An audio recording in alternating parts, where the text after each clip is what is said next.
I speak 11 languages. The words seemed to hang in the air, freezing the room into an uneasy stillness.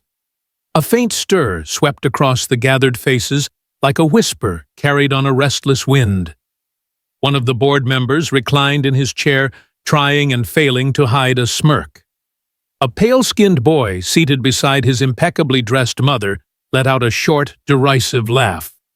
But it was Principal Leonard Carver whose reaction cut the sharpest. "You can," what he demanded, his tone carrying the weight of personal offense. I stood there in my scuffed sneakers, the faded button-down shirt too stiff against the heavy Boston summer air. My braids were pulled back with care, my trembling hands folded tightly before me. The sunlight from the high windows spilled across my skin, dark, unyielding, luminous. "I speak 11 languages," I repeated.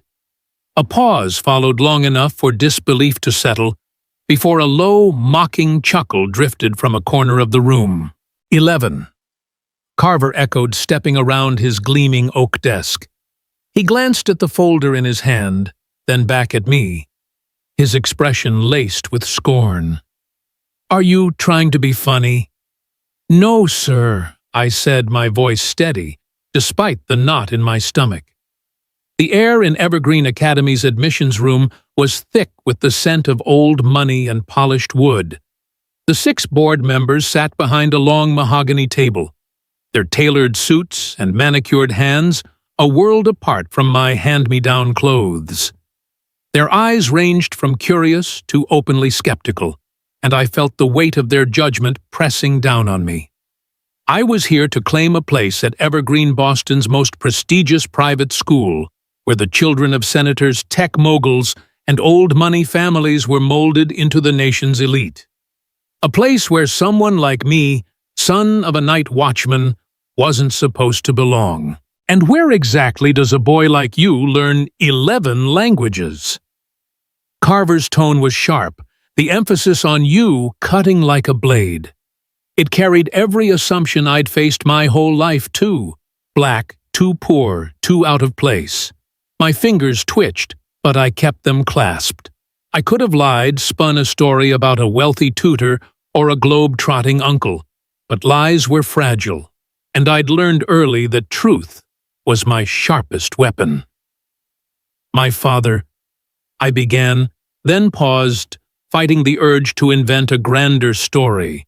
A professor, a scholar, someone who fit this room. "My father's the night watchman here. He works the front gate. I learned from him from library books, from radio stations, from strangers in the market who'd share a word or two." The room went still, save for the faint hum of the air conditioner. The boy in the corner snickered again, his mother shushing him with a sharp glance. The woman in pearls scribbled something on her notepad, her face unreadable. Carver snorted a sound that was half amusement, half contempt. "So let me get this straight. The gatekeeper's son is fluent in 11 languages. He turned to the board, his hands spreading as if presenting a riddle with an obvious answer. "We're wasting time." His voice dropped cold and deliberate as he faced me again. "You do realize, young man, that Evergreen Academy is Boston's finest institution. We've educated the children of governors, of industry leaders, of diplomats. Our alumni shape the world." I nodded my jaw tight. "I know that, sir." Carver's eyes gleamed, sensing an opening. "Then let me be perfectly clear. Admitting someone like you would be a stain on our legacy, a smear on our reputation." The words landed like stones, heavy and unyielding. No gasps followed, just a low hum of agreement from the board, a nod from the man with the silver tie-pin, a pursed lip from the woman in pearls. The boy's smirk widened, his mother doing nothing to stop it this time. "Why?" My voice was quiet, but firm, cutting through the hum like a blade. Carver blinked, caught off guard. "Why?" What he demanded, his tone sharper now. "Why would I be a stain?" My hands unclasped, my fingers curling slightly at my sides. Because I'm black. Because my father sweeps your floors at night. The room froze. The woman in pearls stopped writing. The boy's smirk faltered, his eyes darting to the floor. Carver's mouth twisted, but he didn't deny it. Instead, he stepped closer, his voice low and venomous. Don't play that card with me, boy. You should be grateful we even let you through the door. My heart thundered, my knees threatening to buckle, but I thought of my father's calloused hands gripping a flashlight through endless night shifts. I thought of my grandmother's stories whispered at night about ancestors who survived worse than this room's cold stares. And I began. I spoke first in Spanish fluid, and warm a greeting that rolled off my tongue like a song. Then French sharp and precise a sentence about resilience. I shifted to Mandarin, the tones crisp and deliberate, followed by Swahili rich and rhythmic. Arabic flowed next, then German, Japanese, Portuguese, Russian, Italian, and finally Hindi. Each phrase clear, each accent honed from years of listening, practicing, absorbing. The board sat stunned, their murmurs silenced. The woman in pearls leaned forward, her pen forgotten. The boy's smirk was gone, replaced by wide-eyed shock. Carver's face grew rigid, as if he'd swallowed something sharp. I finished in English, my voice steady. I told you I can speak 11 languages. The silence that followed was no longer mocking, it was heavy, charged with something new. Shame, perhaps, or reluctant awe. Carver fumbled with his tie, his composure cracking. I suppose we might consider, he began, but I cut him off, my voice calm but firm. I didn't come here to beg, sir. I came to learn. The boy who had scoffed now stared at his polished shoes. The woman in pearls avoided my gaze, her notepad untouched. The silence in the room was no longer doubt, it was reckoning. Carver cleared his throat, retreating to his desk. We'll review your application, he said curtly, but his tone lacked its earlier venom. I nodded once, then turned to leave my sneakers squeaking faintly on the marble. As I stepped into the hallway, the heavy door closing behind me, I felt the weight of the moment settle in my chest. Not victory, not yet, but a spark of something stronger than their rejection defiance. Outside, my father, Samuel Thompson, leaned against the wrought-iron gate of Evergreen Academy, his Navy security uniform creased from a long shift. His eyes, tired but proud, followed the students, passing by their monogrammed blazers, gleaming in the sunlight.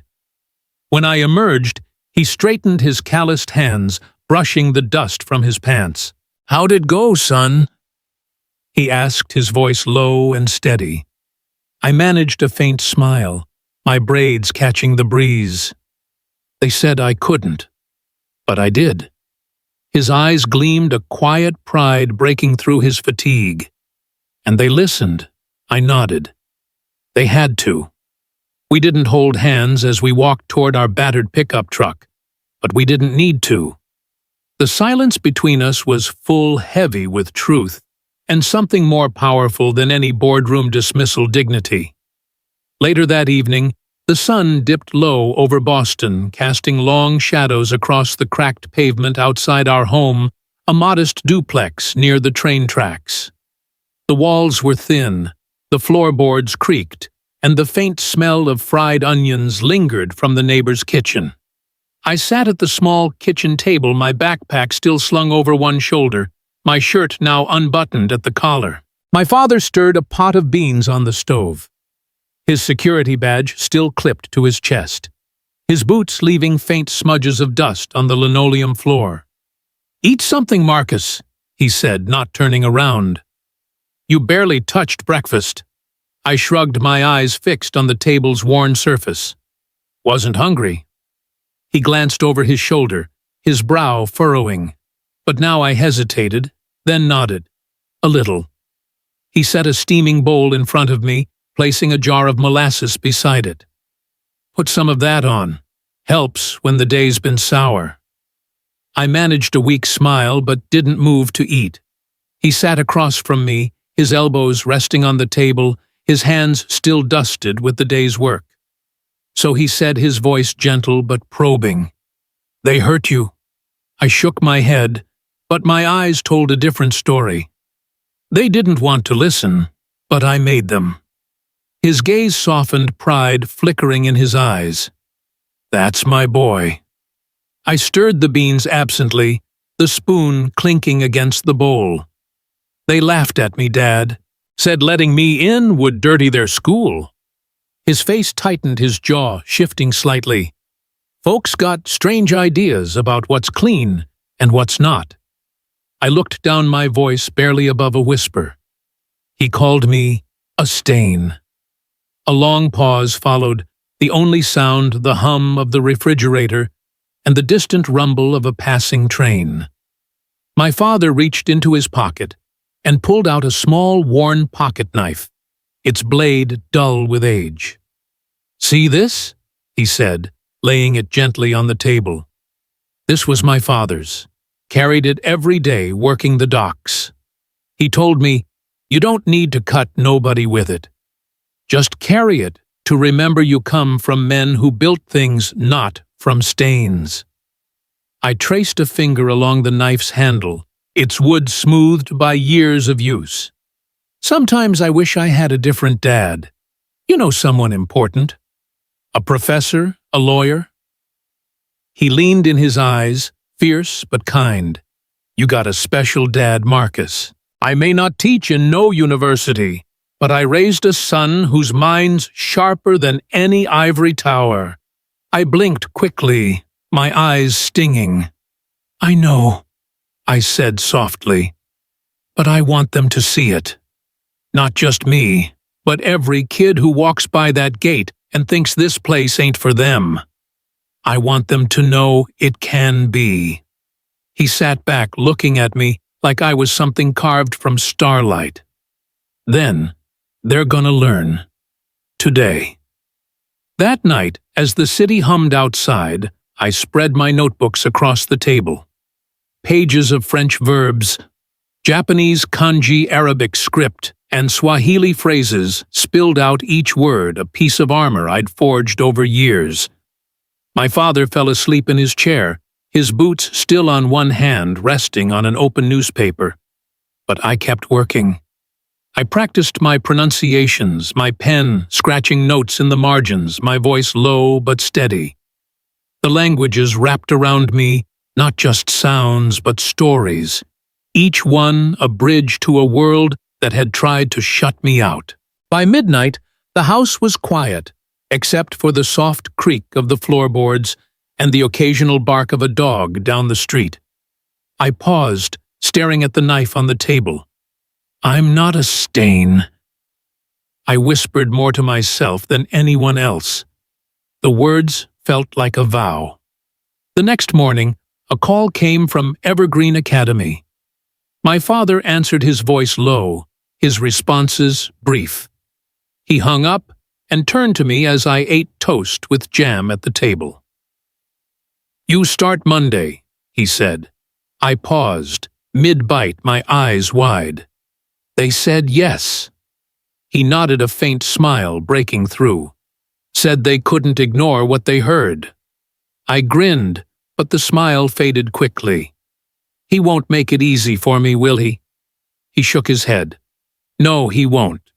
But you don't need easy, Marcus. You just need to remember who you are." Monday arrived like a storm, rolling in heavy and charged. Evergreen's campus was pristine, its ancient oaks casting dappled shade over manicured lawns. Students in polished loafers and monogrammed blazers moved through stone archways, their laughter echoing like chimes. I stepped off the city bus, my second-hand backpack heavy with borrowed books and handwritten notes. Eyes followed me as I crossed the quad, a hush spreading like ripples in a pond. No one said hello. No one smiled. I found my homeroom room 3B and paused at the door, my heart thudding. Then I stepped inside.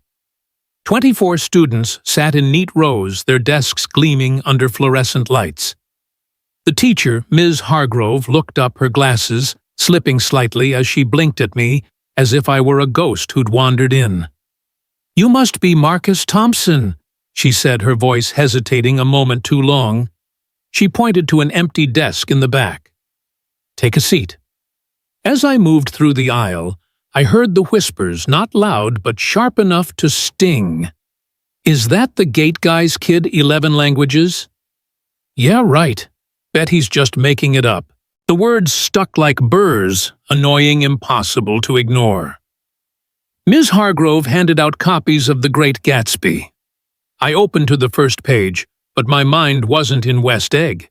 It was back in that admissions room, standing tall, while the world tried to shrink me. I wasn't here to fit in. I was here to learn. And no amount of whispers would change that. I stepped into Evergreen Academy's pristine halls on that first Monday, with my chin high, my backpack heavy with borrowed books, and my heart pounding like a drum.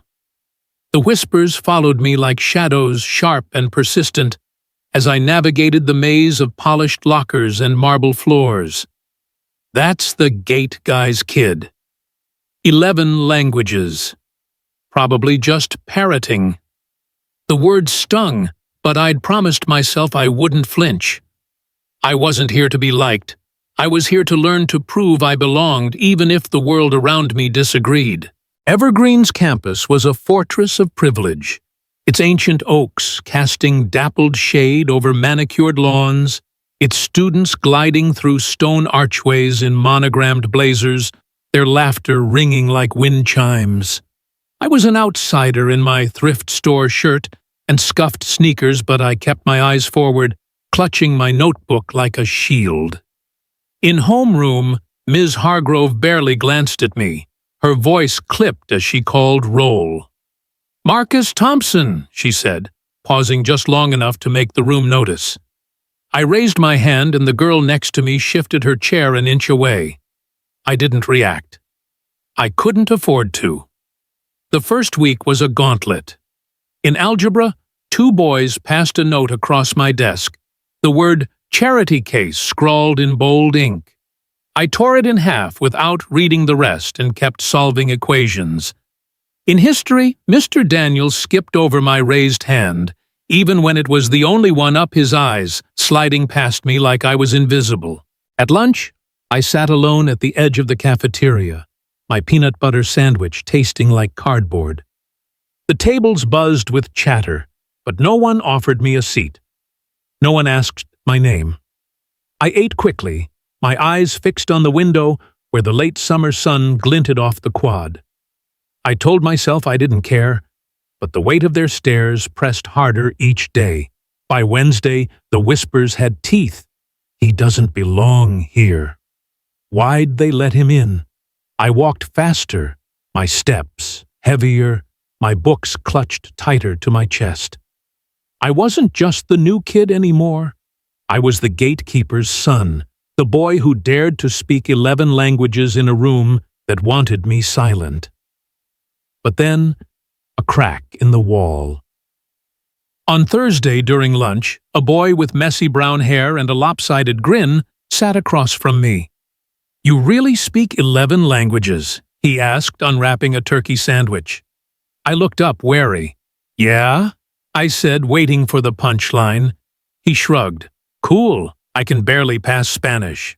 His name was Liam, and he didn't seem to care about the stares we got. For the first time, the cafeteria felt less like a battlefield. The next day, a girl with curly black hair and braces joined us, her tray clattering as she sat. "I'm Sophia," she said, her voice bright but cautious. "Liam said you're like a language wizard or something." I managed a small smile. "Not a wizard. I listen a lot." She laughed, and the sound was warm like a door creaking open.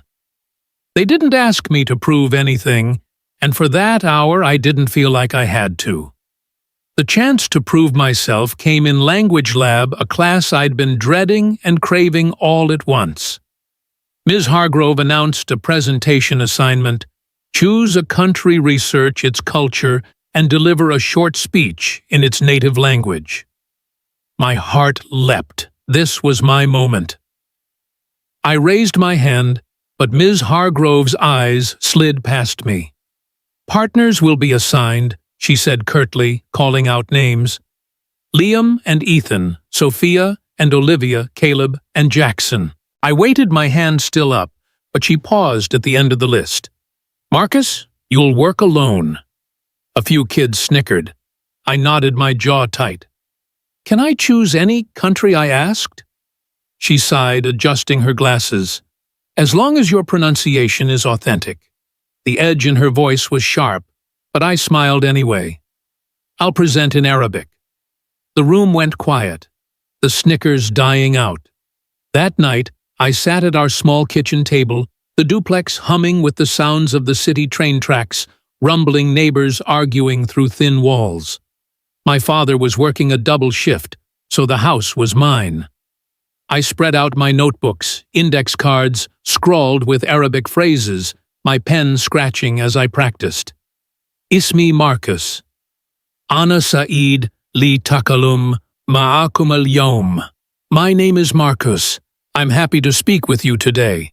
I repeated it until my accent was sharp, my voice steady. Around midnight, I paused, staring at the cracked linoleum floor, the faded photo of my grandmother on the wall, her Sunday dress bright despite the years. A lump rose in my throat. Why do I have to prove everything? I whispered to the empty room. The only answer was the tick of the clock and the hum of the old refrigerator. I pushed the thought aside and kept working the words, wrapping around me like armor. Monday came, and I stood at the front of the language lab, my heart pounding but my posture straight. The class watched, some curious, some skeptical. Ms. Hargrove sat at her desk, her pen poised like a judge's gavel. I began my Arabic clear and deliberate, each word a step across a tightrope. I spoke of Morocco's markets, its music, its history, weaving in phrases I'd practiced until they felt like my own. When I finished, the room was still not the mocking silence of the admissions board, but something heavier like awe. A single pair of hands clapped Liam's, then Sophia's, then another and another. Ms. Hargrove didn't clap, but her pen stilled, and her eyes met mine for a moment. There was no smile, just a flicker of something like respect. I sat down, my hands trembling under the desk, the weight of their attention both heavy and freeing. That afternoon, as I walked across the quad, the golden light of late summer filtering through the oaks, I felt a shift. The walls of evergreen were high, but my voice was louder. If I kept speaking, they'd have to listen. But the victory was short-lived. By Wednesday, the whispers sharpened again. He's just showing off. Probably memorized it. In English class, a girl named Olivia passed me a note with fraud written in red ink. I crumpled it without a word and kept reading The Great Gatsby. In the halls, students stepped around me like I was a stain on their perfect world. I didn't cry.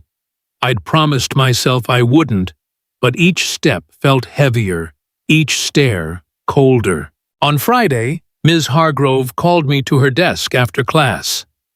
"You did well," she said, her voice flat. "But don't expect special treatment." I nodded, unsure if it was a warning or an acknowledgement. "I don't," I said and walked out. That night I found my father at home stirring a pot of chili, his security badge still pinned to his shirt. He looked tired, his hands dusted with the day's work. "How's it going, son?" he asked, not turning around. I set my backpack down, the weight of the week spilling out. "Tough," I said. "They're trying to make me feel small." He turned his eyes, soft but fierce. "You okay?" I nodded. I will be. He smiled, a small, steady thing. That's my boy. I went to bed with my books beside me, my father's pocket knife under my pillow, its worn handle a reminder of who I was. The fire in my chest still burned, and I wasn't turning back.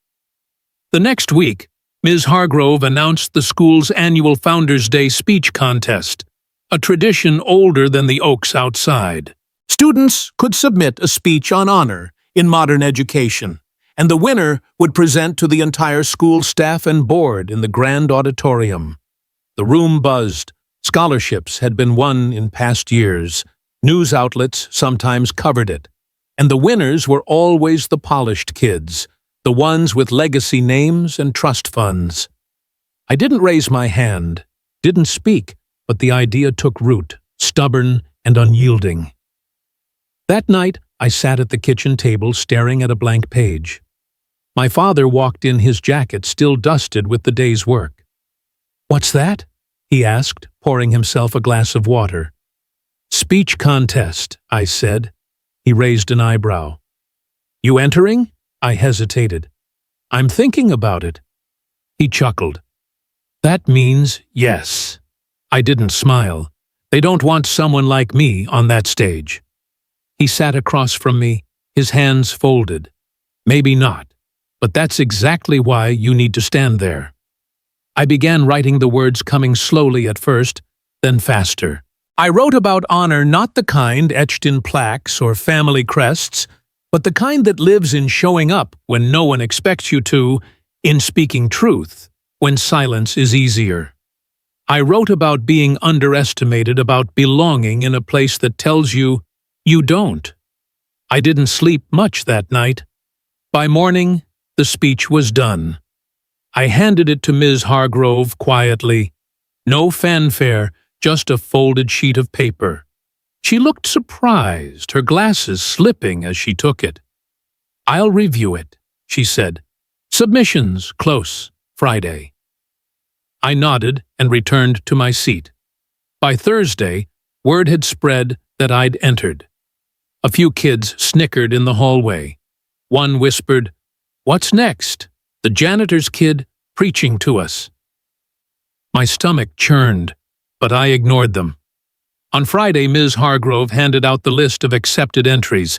I scanned the names: Olivia Harris, Ethan Cole, Caleb Thornhill. At the bottom, Marcus Thompson, the weight of honor.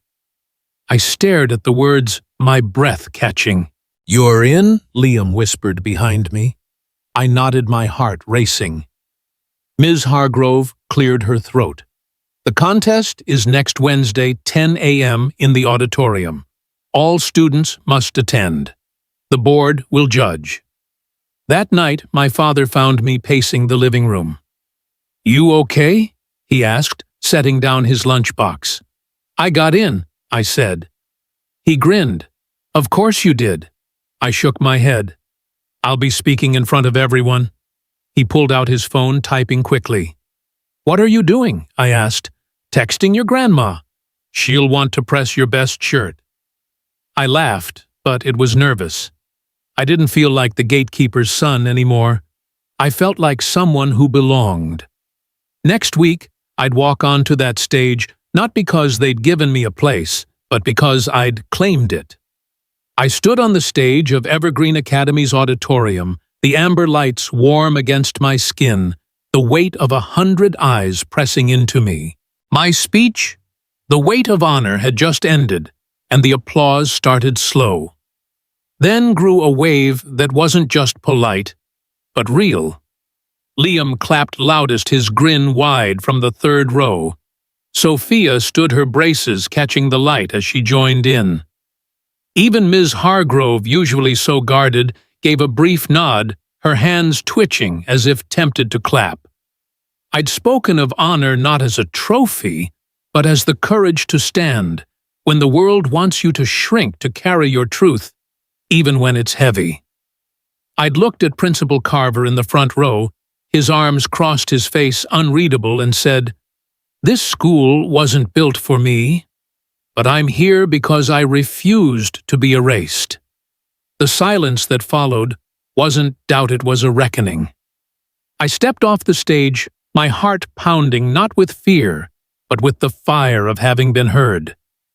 Backstage, Liam slapped my shoulder, laughing. "You made them listen." "Marcus." Sophia hugged me, her voice soft. "You were incredible." I managed to smile, but the weight of what came next lingered. I'd claimed the stage, but Evergreen's walls were still high, and I knew they wouldn't fall easily. The glow of that moment dimmed by Monday. The applause faded, replaced by sharper whispers in the halls. "He's just playing the victim." Always about race. I heard them in the cafeteria, saw them in the glances that slid away when I looked back. In English, a boy named Ethan muttered, "Guess the gatekeeper's kid thinks he's a hero now." I kept my eyes on The Great Gatsby, my pen scratching notes, but the words stung like burrs. Ms. Hargrove was colder, her feedback on my essays curt her eyes, avoiding mine when I raised my hand. At lunch, I sat with Liam and Sophia under the oak tree in the courtyard, the late fall air crisp against my skin. "They're mad you won," Sophia said, picking at her salad. I nodded, my sandwich untouched. "They think I took something that wasn't mine." Liam snorted. "You earned it." "They're just scared." I didn't reply, but I felt it. The fear wasn't just theirs. It was mine, too. The fear that no matter how loud I spoke, Evergreen would always try to silence me. Then came the summons. On Friday, Ms. Hargrove handed me a note after class, her voice flat. "Principal Carver wants to see you." I walked to his office, my backpack heavy, my steps deliberate. Inside, Carver sat behind his oak desk, a stack of letters beside him. He didn't look up as I entered. "Close the door, Marcus," he said, his tone smooth as ice. I did, standing tall, my notebook clutched like a shield. He tapped the letters. "These are complaints. Parents, alumni, even some students. They found your speech divisive." I said nothing, my jaw tight. "It was honest," I finally replied. He leaned back, his eyes narrowing. "Honesty can be dangerous, Mr. Thompson. You've upset the balance here." I tilted my head. "The balance? You mean the one that keeps people like me out?" His mouth twitched, but he didn't answer. "I'm not asking you to apologize," he said, "but you need to understand the attention you're drawing. Evergreen's reputation is delicate." I stepped forward, my voice steady. "With respect, sir, maybe it should be." His eyes flashed, but I didn't back down. "Are you threatening to expel me?" I asked. He smiled thinly. "Of course not. But your place here is conditional." I nodded, my heart thudding. "I understand." He dismissed me with a wave, and I left my palms slick with sweat. I didn't cry, I'd promised myself I wouldn't, but the walls of Evergreen felt tighter, colder, like they were closing in. That night I sat at our kitchen table, the duplex quiet, except for the hum of the refrigerator. My father, Samuel, was at work, his double shift stretching into the early hours. I stared at my notebooks, the pages filled with Arabic, Japanese, Swahili, each word a piece of armor I'd forged over years. But tonight, they felt heavy, like they weren't enough. I thought of my father's pocket knife tucked under my pillow, its worn handle, a reminder of who I was. "They're trying to make me disappear," I whispered to the empty room. The clock ticked, offering no answers. I pushed my books aside and went to bed, but sleep didn't come. The fire in my chest burned, but it was flickering, and I hated how small it made me feel. The breakthrough came unexpectedly. On Tuesday, as I walked through the West Wing, an older, quieter part of Evergreen, where the bricks were cracked and the air smelled of dust, I ran into Mr. Ellis, a custodian who'd worked at the school for decades. He was a small man, his hair graying his eyes, kind but guarded. "Marcus," he said, his voice low, glancing around. "Got a minute?" I nodded, curious. He led me to a locked storage room, its door half hidden behind a faded tapestry.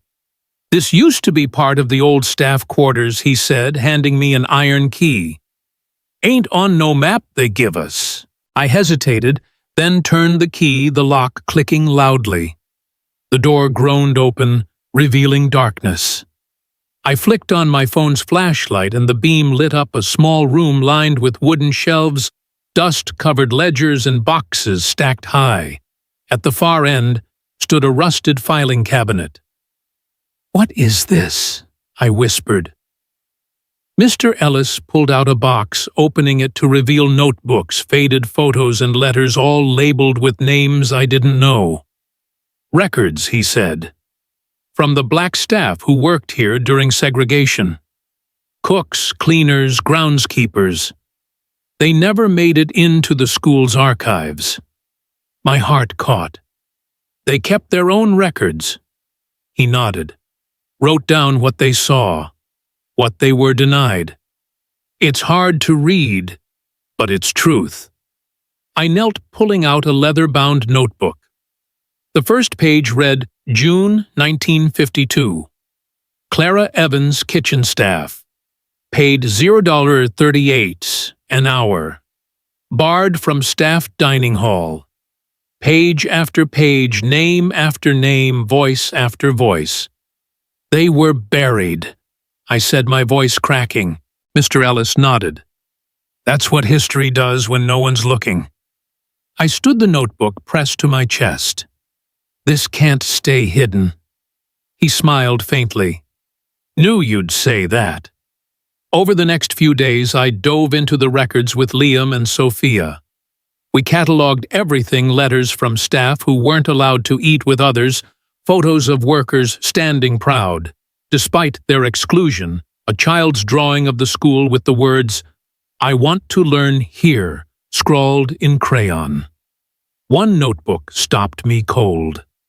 It was my mother's, her neat handwriting filling the pages, with lists of books she'd shelved as a library aid, notes about students she'd watched grow, and a single line, "I sweep these floors so my son might walk them one day." My throat tightened. I'd never known she worked here. No one had told me, because no one had asked. I proposed a project to the student council, an exhibit called Beneath the Shadows, a historical installation to honor the unseen workers who'd built Evergreen. Liam and Sophia helped me draft the pitch, and we presented it to the administration in a small meeting room. Principal Carver sat at the head, his face unreadable. "You're suggesting we expose the school's oversights," he said, his fingers steepled. "I'm suggesting we tell the truth," I replied, my voice steady. He was silent for a long moment, then leaned back. "I won't stop it, but I won't endorse it either." I nodded. "That's enough. We don't need permission to remember." With the help of Ms. Rivera, the vice principal who'd quietly supported me, we secured a small grant from alumni funds. The exhibit was approved for the East Gallery near the administration wing, a bitter irony. We planned the launch for late spring, flyers went up, and whispers of curiosity replaced the usual mockery. The work consumed me. I spent evenings with Liam and Sophia, digitizing documents, curating a timeline wall. We found love letters between staff who couldn't marry on campus, complaints, never answered a poem by a janitor dreaming of a better world. Each discovery made Evergreen's polished facade feel fragile human. My mother's notebook became the centerpiece, her words etched beside a photo of her at a library desk, smiling softly. "I sweep these floors so my son might walk them one day." I read it over and over, my eyes stinging. At home, I showed my father the notebook. He sat at the kitchen table, his hands trembling as he traced her handwriting. "She never told me she kept this," he whispered. I nodded. She gave me her truth. He looked at me, his eyes wet with pride. And you're giving it back. The whispers in the halls didn't stop, but they changed. Some students asked about the exhibit, curious. Others scoffed, calling it a stunt. In class, Ms. Hargrove ignored my raised hand, but Liam and Sophia stuck closer, their presence a quiet shield. One afternoon, as I taped flyers to the bulletin board, a girl named Olivia stopped me. "Why do you keep pushing?" she asked, her tone sharp but not cruel. I met her eyes. "Because someone has to." She didn't reply, but she didn't look away either. That night I sat at the kitchen table, my mother's notebook open, my father stirring chili on the stove. "They're scared of you, son," he said, not turning around. I nodded. "Good. Let them be." The exhibit was coming, and with it, a chance to make Evergreen listen, not just to me, but to the voices it had buried for too long. I stood in the East Gallery of Evergreen Academy, the soft glow of spring filtering through high windows, casting slants of light across the Beneath the Shadows exhibit. The room was still, but it hummed with the weight of what we'd built. My mother's notebook lay open at the center of the display, her words etched in brass, beside a faded photo of her at a library desk. I sweep these floors so my son might walk them one day. The launch had drawn a crowd. Students, teachers, even a few board members packing the gallery until it felt alive with something new. I'd read from a 1952 journal the voice of Clara Evans, a cook who'd been paid pennies and barred from the staff dining hall. The room had gone quiet, her truth louder than any speech I'd given. My father Samuel stood at the back, his security uniform creased from a long shift, his eyes wet with pride. When I finished, the applause wasn't loud but deep, the kind that says, "We see you now." Principal Carver approached me, after his voice low, almost reluctant. "I underestimated you, Marcus," he said. I met his gaze steady. "You underestimated the truth." He gave a slow nod and walked away, leaving me with the realization that I hadn't just preserved history, I'd rewritten its ending. Spring bloomed fully, and Evergreen's campus came alive with color. Tulips lined the quad, cherry blossoms drifted like soft clouds, and students lingered under them, their laughter softer, now tinged with curiosity. The exhibit became a mandatory stop on school tours, its timeline wall a testament to voices once buried. The whispers in the halls had changed, less mockery, more respect, though some still carried the sting of doubt.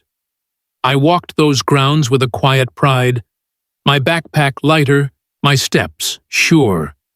I wasn't the boy who'd stood trembling before the admissions board, my 11 languages a shield against their scorn. I was someone who'd claimed a place, not because it was given, but because I'd refused to leave. Yet change, even when it blooms, casts shadows. One Thursday morning, Ms. Rivera, the vice principal who'd quietly championed me, intercepted me outside the language lab. Her face was warm but serious as she handed me a cream-colored envelope sealed with a wax stamp. "This came for you," she said, a small smile breaking through. I opened it, my heart catching at the heading National Education Alliance. They wanted to create a traveling version of Beneath the Shadows, starting with a summer launch in Chicago. They asked me to curate, to speak to lead workshops. My hands trembled as I read. "They want the whole exhibit?" I asked. Ms. Rivera nodded, replicated and expanded. "They want your voice, Marcus." I looked up, stunned. "What about Evergreen?" She smiled. "The original stays. It's part of the curriculum now. It's not going anywhere." That night I sat on our porch with my father, the Boston sky pricked with stars. The duplex was quiet, the air thick with the scent of fried onions from next door. I showed him the letter, my voice low. "They want me to speak in Chicago," I said. He leaned back, his security badge glinting in the dim light. "Your mother would be proud," he said, his voice thick. I rested my head on his shoulder. "She is," I whispered. "She always was." He nodded his hand, squeezing mine. "You carry her, Marcus. Every time you speak, I hear her in you." I blinked back, the sting in my eyes, thinking of her notebook, her words, a quiet fire that had guided me here. I'd never known she'd worked at Evergreen, sweeping floors and shelving books, her dreams tucked into pages no one read. Now, those pages were part of a legacy that wouldn't be forgotten. The final assembly of the year came a tradition older than the oaks outside. The grand auditorium was packed, banners of gold and green lining the walls, students in crisp uniforms filling the seats. I sat with Liam and Sophia near the front, my hands folded, expecting nothing. The Headmaster's Award, the event's pinnacle, always went to legacy students, children of donors, student body presidents. I'd never thought it would be mine. Principal Carver took the stage, his voice clear but restrained. "Each year we honor a student whose contributions challenge us to grow," he said. This year, one name stood out from teachers, students, alumni who felt their voice. The screen lit up with a photo of me in the gallery holding my mother's notebook. A gasp rippled through the crowd. "Marcus Thompson, please join me." For a moment, I didn't move, my hands frozen in my lap. Liam nudged me, whispering, "Go." Sophia grinned. I rose, the auditorium swelling with applause, not polite, but genuine. My heart pounded, not with fear, but with the weight of the moment. Carver handed me a plaque, the words engraved in gold, "Marcus Thompson, 2025 Headmaster's Award for Courage, Truth, and Legacy." I stepped to the microphone, my navy shirt pressed, my braids neat. "I wasn't supposed to be here," I began, my voice calm. "Not on this stage, not in this school. Some of you know the day I was almost turned away." A hush fell deeper than before. But I stayed, not because I was welcomed, but because the truth needed a voice. This award isn't mine alone. It's for everyone told they don't belong who showed up anyway. It's for the names history forgot, and for making sure no one else is erased. I looked at Carver, his face unreadable. This school isn't perfect, but it's learning. And that matters. The applause didn't stop for a full minute, loud and unbroken. I stepped down, my father's face at the back of the room, a beacon of pride, his hands clapping louder than anyone's. Later, under the old oak in the courtyard, Liam and Sophia threw a small gathering, students, a few teachers, even Mr. Ellis, the custodian, who'd given me the key. We shared food, music, stories, no speeches, just joy. My mother would have loved it.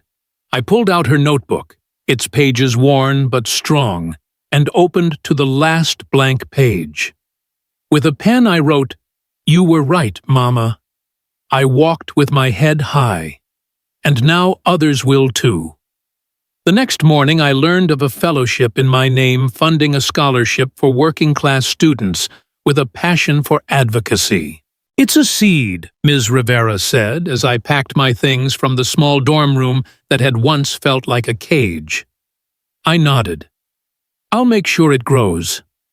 As I left Evergreen, the gates closing softly behind me, I carried my mother's notebook, my father's knife, and a truth louder than any rejection. The world knew my name now, and the names of those before me, because I'd learned that history isn't just remembered, it's rewritten one voice at a time.